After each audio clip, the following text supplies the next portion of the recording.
You don't tell me no. The CEO's son locked the medicine storage room door behind him. Metal shelves, fluorescent hum, no witnesses. I asked for the medication, he said, stepping closer. You hand it over. Emma kept her voice level. It requires a doctor's authorization. He laughed. My father owns this hospital. She didn't move. I don't care who owns it. His smile disappeared. In one sudden motion, he grabbed her by the throat and pinned her against the cabinet. You work for us, he hissed. You do what I say. Emma didn't panic, didn't claw, didn't scream. She looked at his grip, measured his wrist position, calculated the leverage, then she whispered, You just committed a felony. The next 3 seconds weren't caught on audio. But when the storage room door finally opened, the CEO's son was on the floor gasping for air, and Emma was calmly fixing her scrubs. Before we start, if you believe no one is above the law, comment where you're watching from and subscribe, because what happened inside that medicine storage room almost destroyed a hospital. The VIP wing was quieter than the rest of the building, insulated by polished floors and private doors that muted the chaos of the emergency department below. Emma preferred the noise downstairs. Noise meant honesty. Up here, things were quieter and more political. She was restocking a locked medication cabinet inside the storage room, scanning barcodes with steady hands, logging every controlled substance like she always did. Inventory mattered. Accountability mattered, especially with narcotics.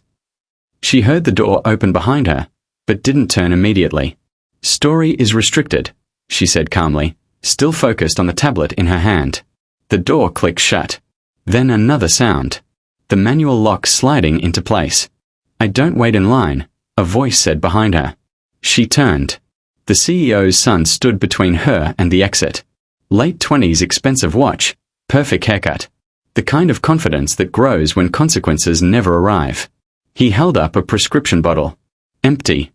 I need this refilled, he said. Now. Emma glanced at the label. It wasn't prescribed to him.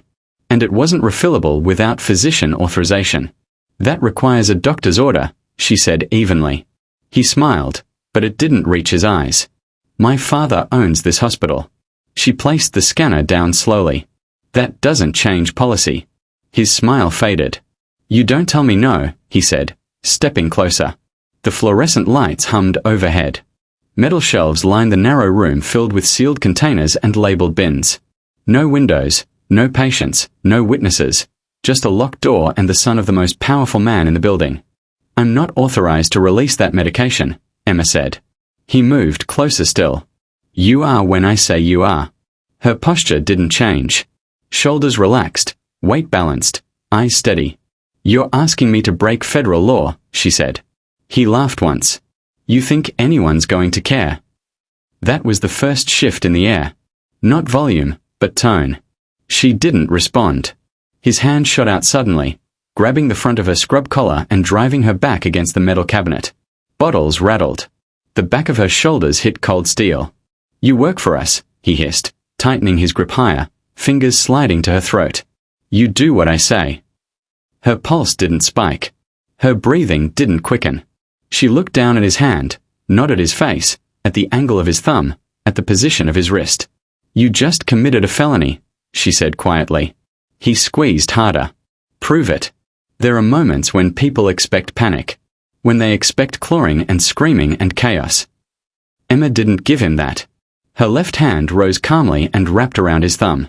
Not aggressively, precisely. Her right foot shifted half an inch to adjust balance. She stepped slightly inside his stance instead of away from it. And then she rotated. His grip broke before he understood why. Her wrist torque forced his elbow to hyperextend. She pivoted her hips, redirected his momentum, and swept his balance point out from under him. His back hit the tile hard enough to knock the air out of his lungs.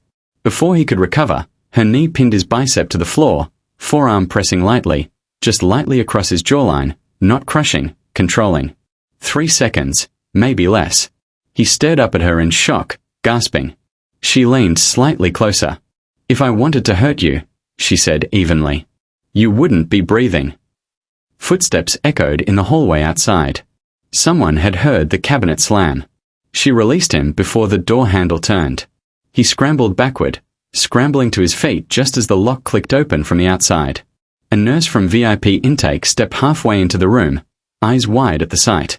The CEO's son on the floor, Emma standing over him, adjusting her scrub collar. "What happened?" the nurse asked. He found his voice first. "She attacked me," he snapped, pointing at Emma. "I asked for assistance and she assaulted me." Emma didn't interrupt, didn't argue, didn't raise her voice. The nurse looked between them confused. "I refuse to dispense medication without authorization," Emma said calmly. "That's not what happened," he barked. The nurse hesitated. "I'll get Director Collins." The hallway outside began to fill with tension. Within minutes, the hospital director arrived, suit immaculate, expression already defensive. He looked first at the CEO's son, not Emma. "Are you okay?" he asked him. "I was assaulted," the son said immediately. "By her?" Emma stood still. Director Collins turned to her. "Explain." "He demanded a controlled substance without prescription," she said. "I refused. He placed his hands on my throat." The director's eyes flicked to the son's neck. No marks. Then to Emma's collarbone, slight redness, faint. "He's the CEO's son," Collins said quietly, as if that altered physics. "That doesn't change policy," Emma replied. The son stepped forward aggressively. "She attacked me when I tried to walk away." Emma met his gaze. "You locked the door," she said. Silence. The nurse from intake shifted uncomfortably. "The hallway camera might have." The son shot her, a look sharp enough to silence her. Director Collins rubbed his temple. "Let's not escalate this." "Escalate." Emma almost smiled. "I followed protocol," she said. The son leaned closer again, anger replacing embarrassment. "You're finished here," he said quietly enough that only she could hear. "I'll make sure of it." Director Collins cleared his throat. "We'll review the footage." "There's no camera inside," the son said quickly. Emma's eyes flicked to him. There it was. "Why?" "He locked the door." The hallway, though, that was different. Director Collins hesitated, then motioned for security. As they walked down the corridor toward the surveillance office, staff whispered behind them. VIP patients peeked out from partially open doors. The narrative was already forming, and it wasn't hers. Inside the surveillance room, the technician rewound the hallway feed. There it was. The CEO's son entering the storage room, looking over his shoulder, reaching back, sliding the manual lock. The room went quiet. He shifted in his stance. "That proves nothing," he snapped. Emma didn't speak. The director stared at the screen longer than necessary. Then the son said something that changed the temperature of the room completely. "You think my father's going to let this stand?" And that's when the director's phone began to ring. Caller ID, CEO. No one in that room knew yet that the media tip had already been sent, and no one knew that the Navy would hear about it before the day was over. But as the director answered the call, and the CEO's son glared at Emma with fury and disbelief, one thing was certain. This wasn't staying inside that storage room. The director didn't put the phone on speaker, but everyone in the surveillance room could hear the tone on the other end. It wasn't shouting. It was worse. Controlled. Sharp. The CEO was on his way. Director Collins straightened his tie as if that would steady the room. The CEO's son paced once, jaw tight, already rewriting the story in his head. Emma stood near the back wall, hands relaxed at her sides, breathing even. She had been in rooms hotter than this, rooms where decisions meant life or death. This one smelled like polished wood and politics. "We are handling it," Collins said into the phone, eyes flicking briefly to the hallway footage still frozen on the screen.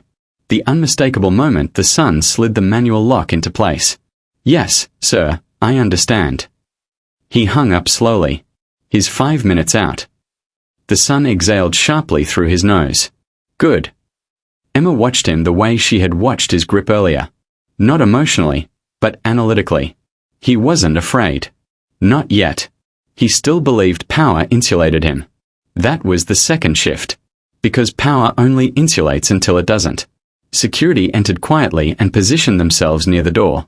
Not threatening, just present. The hallway outside was no longer whispering. It was buzzing. Word had traveled faster than anyone expected. A storage room confrontation. The heir to the hospital. A nurse refusing narcotics. The narrative was already unstable. Director Collins cleared his throat. "Let's be clear," he said, voice lowered. "This is an internal matter. No press, no police. We resolve this privately." Emma looked at him for the first time since the call. He demanded a controlled substance without authorization. She said, "That's not private. That's federal." The son turned on her. "You're going to regret that." She didn't respond. The surveillance technician, who had been silent until now, shifted in his chair. "Sir, there's more." He clicked forward a few seconds on the footage. The hallway camera had audio. Faint. Not perfect, but clear enough. On the screen, just before the son entered the storage room, his voice carried through the corridor. "I don't wait in line." Then the click of the manual lock. The room felt smaller. "That doesn't prove assault," the son snapped. "No," Emma said quietly. "But it proves intent." Collins shot her a warning look as if her calmness was the real threat. The elevator down the hall chimed. Footsteps followed. Confident, measured, expensive. The CEO entered without raising his voice. Late 60s, silver hair, dark tailored suit. He didn't look at Emma first. He looked at his son. "Explain." The son launched immediately. "She attacked me when I asked for assistance." The CEO's eyes shifted to Emma, not angry, assessing. "She refused to release a Schedule II narcotic without physician authorization," Emma said evenly. He locked the door. The CEO's jaw tightened slightly at that detail. "Is that accurate?" he asked his son. Silence just long enough. "I was frustrated," the son said. "She escalated it." Emma didn't move. "If I escalated," she said, "he wouldn't be standing." The CEO studied her face. There was no arrogance there. No shaking, no fear, just composure. "You're new," he said. "Yes." "You understand the implications of accusing my son?" "Yes." Another shift. Director Collins interjected quickly. "Sir, this can be resolved internally. No reason for it to leave the building." The CEO's eyes flicked toward the surveillance screen. "Does it already?" That question landed heavier than any accusation. The technician swallowed. "There's been increased traffic on internal feeds, sir. Staff messaging." And then the CEO's phone vibrated in his hand. He glanced down. Unknown number. He declined it. It rang again. This time the caller ID showed a local news station. The son's confidence flickered for the first time. "That's ridiculous," he muttered. No one would. Emma thought of the intake nurse. Of the hallway whispers of how fast stories travel when power abuses policy. The CEO answered on the third ring. "This is not a comment situation," he said curtly. He listened. His expression changed. Not rage calculation. "No," he said finally. "We are reviewing an internal compliance matter." He hung up. "They're asking about a staff confrontation involving controlled substances," he said flatly. The room went quiet. The son's face flushed. "Who leaked it?" Emma didn't answer. She didn't have to. The CEO turned to Director Collins. "Damage control." He. "Sydow." Collins nodded quickly. "We'll draft a statement." The CEO looked back at Emma. "You understand what this becomes if it escalates?" "Yes." "And you're prepared for that?" "Yes." Her certainty unsettled him more than defiance would have. He stepped closer to her, lowering his voice so only she and his son could hear. "Do you know what you're risking?" She met his eyes. "Integrity isn't a risk," she said. "It's a requirement." That was the third shift because for the first time the CEO wasn't speaking to an employee. He was evaluating a problem and he wasn't sure which one was bigger. The hallway outside grew louder. Someone had turned on a television in the nurse's station. A red banner scrolled across the bottom of the screen. Breaking alleged incident involving hospital air and controlled medication.